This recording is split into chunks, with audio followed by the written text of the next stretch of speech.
주산전화 통화꾼이 승리합니다. 안녕하세요, 주식강사 유튜버입니다. 네, 반갑습니다. 자, 카카오를 보면요, 이제는 어려웠던 시기를 다 극복하면서 다시 한번 좋아질래요 모습, 그런 어떤 시기는 반드시 온다, 이런 어떤 점을 좀 말씀을 드리겠고요. 자, 월봉에 대한 부분, 주가에 있어서 하단선에서 자 보면 가격에 대한 지켜주는 모습에서 재반등에 대한 모습이 굉장히 좀 세게 나와줄 수 있는 그런 어떤 모습이 되겠고, 그래서 하단선에서 주가에 있어서 굉장히 하락세가 많았고, 그러면서 재차 반등에 대한 부분이 굉장히 좀 세게 나와줄 수 있는 그런 어떤 모습은 충분하다. 그래서 개인들이 담아주고 있고, 보험과 기타 금융에서, 연기금에서 이렇게 좀 잘 잡아주고 있지 않습니까?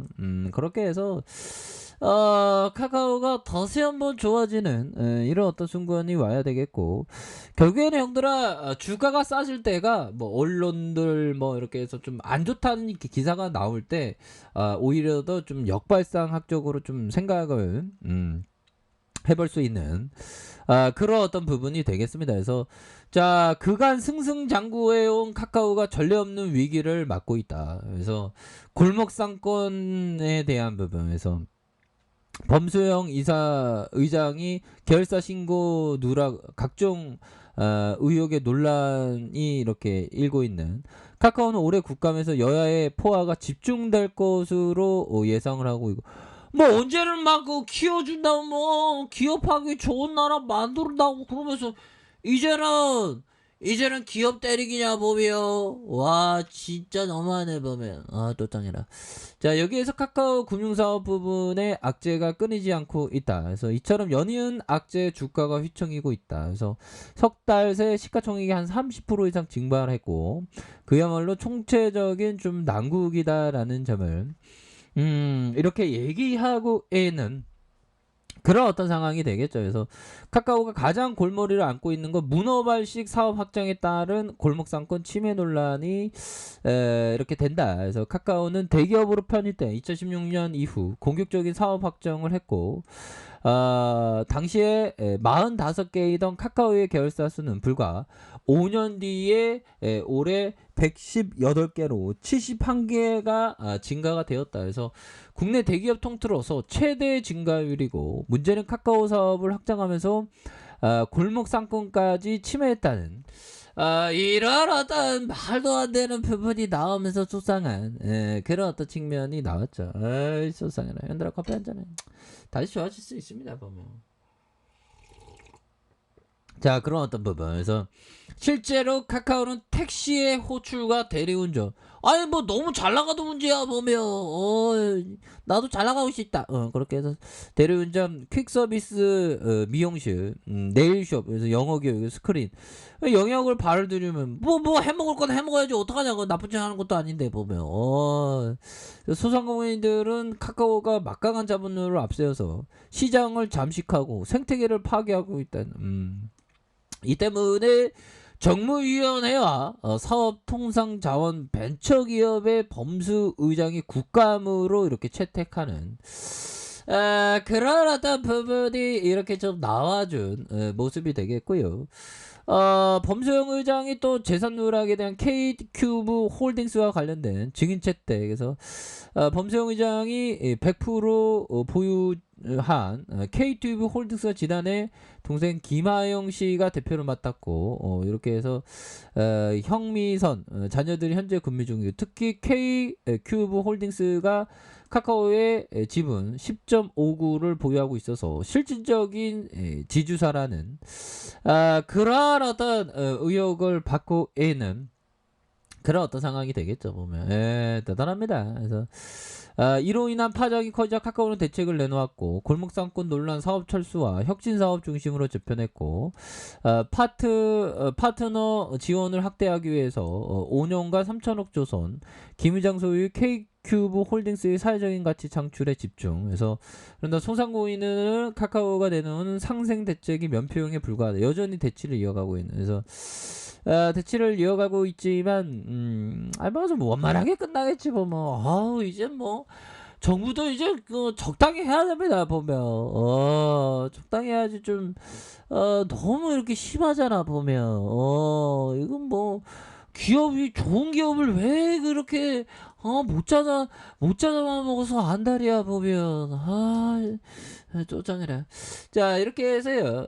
결국엔 동아권들이 이렇게 잡아주는 모습을 보여주고 있고, 외국인들이 30.35의 이런 어떤 모습으로 또한 잡아주고 있는 그런 어떤 상황이 된다. 뭐 요렇게 좀 말씀을 드리면서, 자, 보면 월봉에 대한 부분 주가의 17만 3천 원의 주가의 하락선에서 다시 한번 반등에 대한 부분이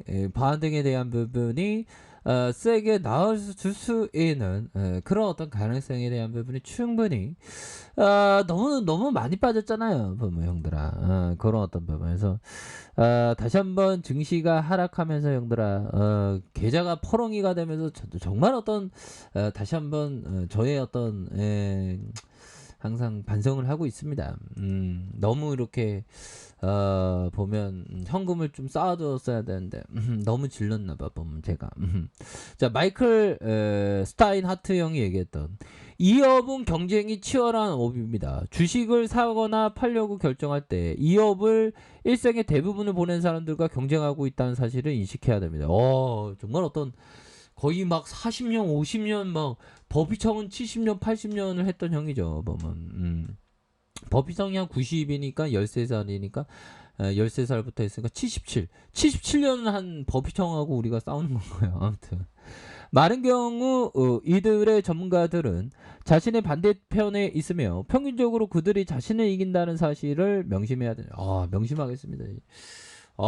이 지수가 하락하니까 진짜 힘드네 보면. 그래도 우리가 힘을 냅시다 형들아. 또 좋은 순간들은 반드시 오리라고 생각을 합니다 보면. 뭐 주식이 안 좋으면 또 이렇게 좋을 때도 있는 거 아니겠습니까? 그래서 카카오는 너무 이렇게 너무 시장에서 과도한 어떤 우려감으로 주가가 많이 빠진 그런 어떤 상황이 되겠고, 자 보면 가격에 대한 부분, 보면 형들아 올해 가격선을 올해 어떻게 되죠 보면. 올해 몇 포인트로 시작했어 보면 형들아. 1월부터 막 상승했죠 보면. 반도체와 함께. 그래서 반도체와 함께 상승했던 주가가 다시 하락하는 그런 어떤 소쌍한 모습을 보여주고 있지만, 다시 좋아지는 순간들은 반드시 올 겁니다. 그래서 너무 좀 시장이 말도 안 돼요 모습으로 좀 너무 좀 그런 것 같아요 보면. 그렇게 해서 파월 가상 화폐 금지 안 한다는 파월 발언에 5,300만 원 주춤.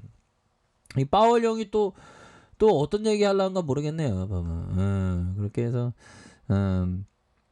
다시 좋아져야 돼요. 시장은 항상 어려울 때가 있고 힘들 때가 있어요. 하지만 어려울 때 잘 견뎌내야 돼. 우리가 사는 거하고 똑같아요. 살다 보면 왜 맨날 좋은 일만 있냐 얘들아. 물론 맨날 좋은 일만 있으면 좋지. 근데 주식할 때도 마찬가지고 삶도 마찬가지고 항상 어려움이 있습니다. 근데 그러한 어떤 어려움이 왔을 때 정말 어떤 좌절하지 않고, 뭐 좌절해도 되지만 딛고 일어서는 게 중요합니다. 좌절할 때 푹 좌절해. 하지만 훌훌 털고 일어나는 게 중요한 겁니다 보면. 좌절 안 하는 사람이 나도 엊그저께 좌절했어 보면. 다시 일어났잖아 형들아. 어저께도 좌절했구나. 또 나는 왜 이렇게 좌절하지? 아무튼 그렇게 해서 월복에서 다시 한번 수급에 대한 부분이 바짝 당겨줄 수 있는 그런 어떤 가능성 충분히 있겠고, 주방에 대한 부분, 자 17만 3천 원의 슈팅과 하락선에서 눌러있는 그런 어떤 모습에서 거래량이 터져주면서 주가의 슈팅이 큼직하게 나올 수 있는 그런 어떤 모습은 충분히 나와줄 수 있다. 뭐 이런 어떤 점을 좀 말씀을 드려보도록 하겠습니다. 그래서 주가가 과도한 어떤 하락에서 다시 한번 저점에서의 재반 등에 대한 모습이 이렇게 좀 세게 나와줄 수 있는 그런 어떤 모습을 기대할 수 있겠다. 이렇게 말씀드릴게요. 자, 아래 카페에서 전발 확인하시고요. 좋아요, 구독하기, 알람 설정까지 하셨던 모든 분들 감사합니다. 사랑합니다. 축복합니다. 네, 고맙습니다.